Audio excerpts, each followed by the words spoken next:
Dude, I gotta tell you, other than the fact that, yes, I know this motherfucker can shoot a 3 from the parking lot, I don't see what's that impressive about Steph Curry. Dude, his game, he really has a great game. Come on. I mean, but he's known for that shooting ability. He has great shooting ability. He has great handles. He knows how to pass the ball. He's skilled at every possible part of his game that he needs. He plays decent defense. There's no bad defense coming out of him. I just don't like light-skinned niggas. Listen, very tail-ending 80s, early 90s, light-skinned niggas was the shit. We were done. Dark-skinned niggas didn't matter. DeBarge, Christopher Williams, and fucking Albie Shore was the panty getters. You know who saved dark-skinned niggas? Wesley. When New Jack City came out, Wesley shut light-skinned niggas down. It was half off on light-skinned niggas. Wasn't Ice-T in that? Yes, but Ice-T wasn't a pretty light-skinned nigga. He was a gangster nigga. Yo, Ice-T. You know what I mean? Yes. Niggas come in regular and diet. All right. Do you top five? That she should get to decide? Yeah. What do you mean, like she should decide without the male consent? I guess that's what he means. I think it's. I think there's more to that question. I think women should be able to get to decide because it is in their body and they have to live with the results. But what I don't understand is if a woman decides to have the child, doesn't consent with the man, or decides to abort it. Either way, the man is responsible if she has the baby. I don't know if that's. I think there's a little bit more room for discussion in this. I think if a man is responsible for a woman that has the child, then there should also be a conversation where the man has some say if a woman chooses not to have the child. It can't be just. I don't think it just falls to a woman's 100% decision. I think there should be some effort. There should be some effort in the legal way that we look at this for a man to have some rights in this, because as of right now, they have absolutely none. I think once I grab her by the pussy, all the decisions are made by me. This person, but I think he's got nothing but worse, and he is who we think he is. He's shown us who he is. Hey, Manolo, shut the piece of shit. Okay. Kevin Mishu, email question for the podcast. Sup, Aries and Andy.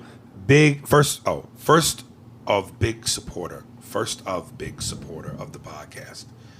First of big supporter. Let's all say it together, guys. You ready? Everybody listening. Kush Cole, Matthew Riggins, Shamor Emery, Farrah, Shannon. 1, 2, 3. $10, a lot of money. Dude, I actually did a joke here in Dallas about Mississippi. And I said, just give you one of the punchlines, is that I ordered a pizza from Domino's. And the girl said to me, all right, sir, we're going to deliver your pizza. What street are you on? And I was like, man, I got to get the fuck out of here before I run into some slave catchers. So it's ironic that you write that about 1807, because that's how it feels.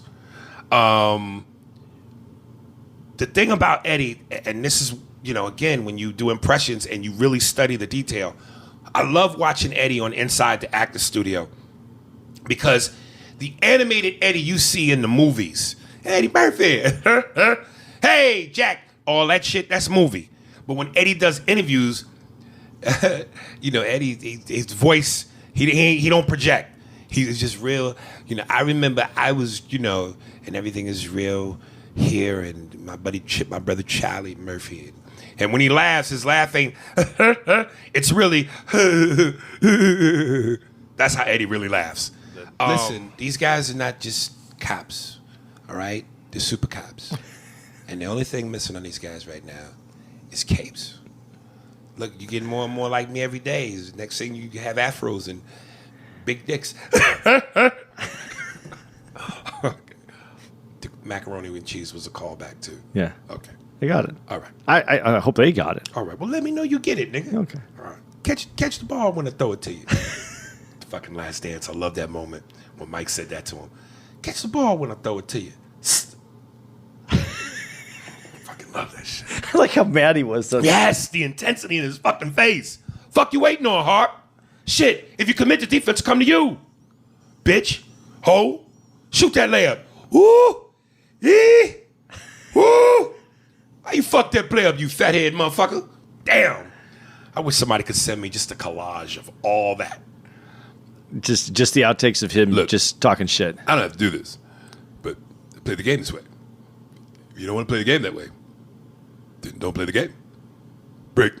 All right. When Reggie Miller says you're the biggest shit talker, Yes. you must be the biggest shit talker. And when you tell Larry Bird, bitch, fuck you, I fucking love it. All right, let me get back to this. I even alluded to this on a podcast. Being two niggas surrounded by an all-white Congress, I don't know. I feel like I'm being looked at different, even though I might not be in all reality. This is just my paranoia, this invisible boogeyman. I can't chew my food with the same zest that I could around my own people. Because I think they looking going, look how they lips wrap around the fork. Look how the spoon comes out differently from their lips. I don't know. I just think I'm being looked at different, man. If I wanted to eat a piece of chicken or a slice of watermelon, I don't know that I can let loose the same way I could around my folks. But you don't. So you think of yourself as a novelty in that situation? Yes. Look at this. Look at him. You hear when the spoon come out? It's an extra because their lips big. And I would love to know from a white person, how do y'all feel surrounded by a bunch of black people? Do you feel the same thing? I would imagine they feel something. Dude, I'm in that experience almost every weekend. You mean on the road? Yeah. How? When we go out a lot, okay, let's say one of the first times I went out with you was in D.C. And where we really went out and we went to this club and it was a black club, three levels. There was me and one other white dude. But how often does that happen? And how did you feel? Honestly, I felt okay until I saw the other white dude. And it was an old white dude trying to be...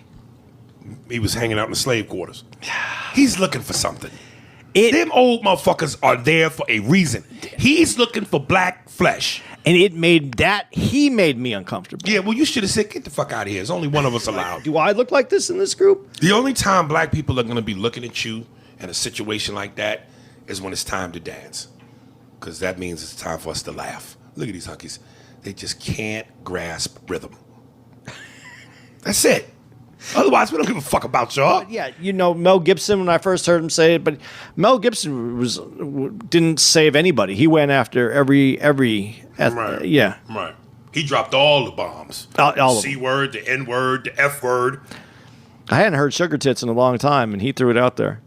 Yeah, but when you say cunt, nigga, and faggot, sugar tits is good morning. I don't think that the black cop that he said it to appreciated it. I tell you what I didn't appreciate, and I thought I would get a couple, because every now and then, like dude sent the email and he goes, y'all love when you do the 1920s voice. I said something in, I think, last week's podcast, or whenever you brought it up, about the Liam Neeson thing. Yeah. I thought was pretty fucking funny and genius, and no one gave me credit. It was a particular set of niggers. Come on, man. That's funny, yo. It was a particular set of niggers. No one gave me credit for that, man. I was bothered by that. Are you doing this for the credit? Yeah. Oh, okay. The context, Liam Neeson said some fucked up shit because I guess somebody he knew got victimized by some brothers. And, he felt like he was mad. He wanted to go after him.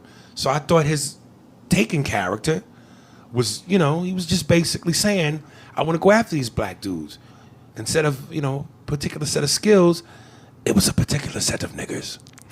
With the rough and the rhythm. And it was appropriate because he went on the street looking for... Yeah, a particular set of niggers. I love what you just did. Motherfucker. Yeah.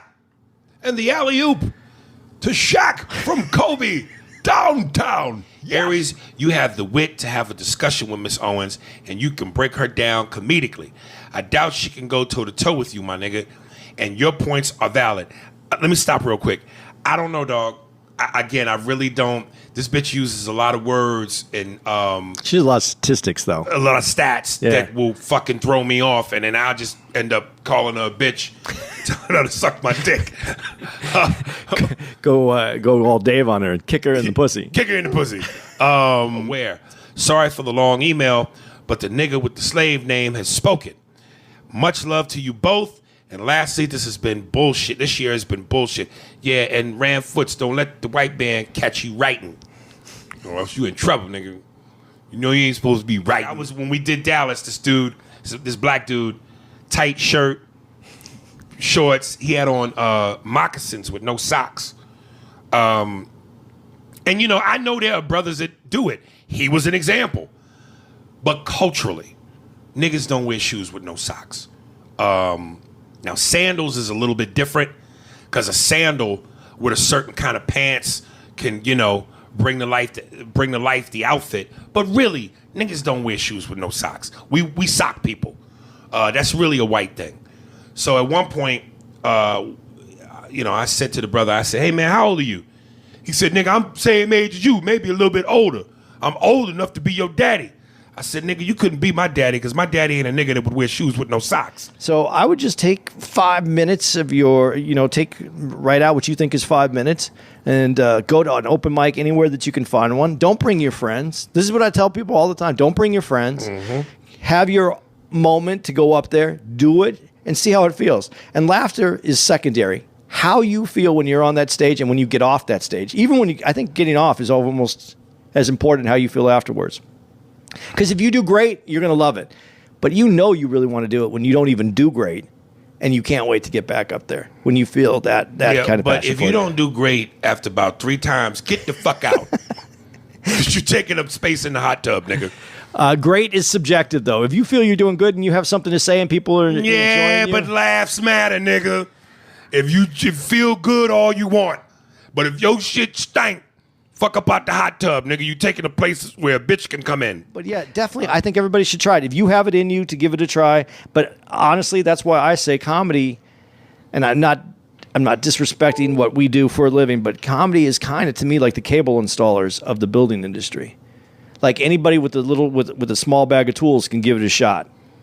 Yeah. Because you ain't going to fuck up the house when you just run the cables in the attic and around the walls. Right. And then if you do fuck it up, they just come and patch the drywall up. Yeah, but if your cable work is terrible and I can't watch my game, get the fuck out. You're going to get booed and kicked out. So obviously, we have more incarcerated people than any other place in the world.